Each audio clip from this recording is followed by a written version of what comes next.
ஜோதிடத்தை பற்றி நம்ம பார்க்கலாங்க. ஞாயிறு சூரியனுக்கு உகந்த நாள். சூரியன் வாழ்க்கையில் ஒளி, ஆற்றல், ஆரோக்கியத்தின் அடையாளம். இன்றைய காலை சூரியனை கண்டு நன்றி தெரிவிப்பது மன உறுதியும் புத்துணர்ச்சியும் கொடுக்கும். வளர்பிறை திருதியை சக்தியுடன் சேர்ந்து இன்று தொடங்கும் முயற்சிகள் சிறப்பாக நிறைவேறும்.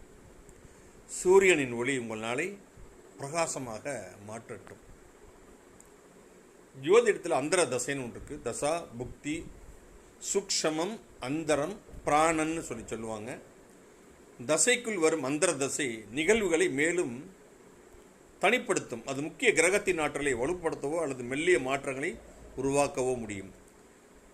ஜோதிடத்தில் இந்த அந்தர தசை சிறப்பான துல்லியமான பலன்களை உங்களுக்கு கொடுக்கிறது.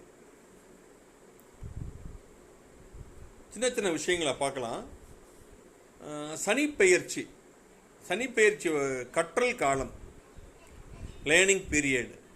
சனிப்பெயர்ச்சி வாழ்க்கையில் பொறுமை, பொறுப்பு மற்றும் பணியாற்றும் மனப்பான்மையை கற்றுத்தருகிறது.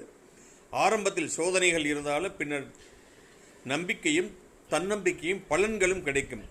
சனியின் பாதிப்பு நீண்டகால நிலைத்தன்மை தரும். இப்போ நம்ம எடுக்கக்கூடிய டிசிஷன் ரொம்ப ஸ்லோவாக மெல்ல எடுக்கணும். எல்லா காரியமும் கொஞ்சம் ஸ்லோவாக நடக்கும். அதுக்காக நடக்கலைன்னு சொல்ல முடியாது. சரிங்களா? இன்னைக்கு பார்த்தீங்க அப்படின்னா, இன்னைக்கு என்ன ஸ்லோகம் நீங்கள் சொல்லணும் அப்படின்னா, ஓம் பாஸ்கராய வித்மகே திவாகராய தீமகி தன்னோ சூரிய பிரசோதயாத். இன்னைக்கு நீங்கள் சண்டே சொல்லக்கூடிய ஸ்லோகம், மந்திரம். ஞாயிறு அன்று சிவப்பு அல்லது ஆரஞ்சு நிறத்தை பயன்படுத்துவது சிறந்தது. சூரிய பகவானுக்கு உகந்தது. இது ஊக்கம், அதிகாரம் மற்றும் தன்னம்பிக்கையை உங்களுக்கு அதிகப்படுத்தும்.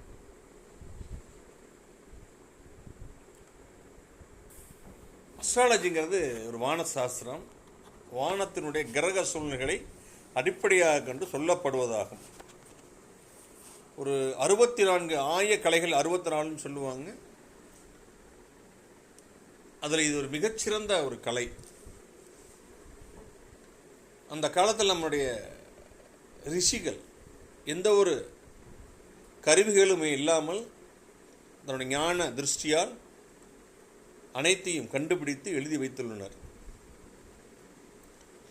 அதைத்தான் இன்னைக்கு எல்லாருமே சொல்லிட்டு இருக்காங்க. கொஞ்சம் ரிசர்ச், கால தேச வர்த்தமானத்துக்கு தகுந்த மாதிரி சில மாற்றங்கள் படித்து ஆய்ந்து சொல்கிறார்கள். நன்றி, வணக்கம்.